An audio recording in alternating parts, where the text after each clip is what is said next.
Itxuraz osasuntsu jaio zen, baina 4 hilabeterekin iritsi zitzaion diagnostikoa.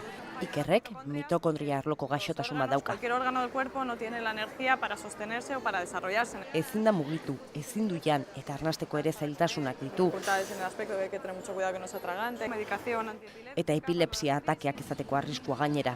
Amak lan utzi behar izan du ikerzaintzeko. Necesitan a alguien continuamente para todo. Gaitzak ez dauka sendabiderik, baina larriagoa dena. Gaixotasun berria da eta tratamenturik ere ez dago. Es que no tienen un tratamiento efectivo. Eta ikerketa horretarako nahi dute dirua. Lo esperable con estas enfermedades es un deterioro y el fallecimiento temprano. Haur eta helduen artean, estatuan 800 bat lagunek dute mitokondria arloko gaixotasun bat.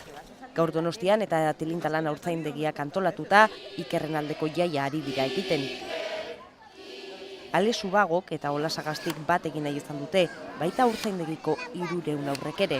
Txiki-txikitatik kontzientzia sortu eta gizarte solidarioago bat egitea dute helburu. Iluntzeko 8 arte egongo dira, Donostiako Gipuzkoa plazan ekitaldi ezberdinak eginez.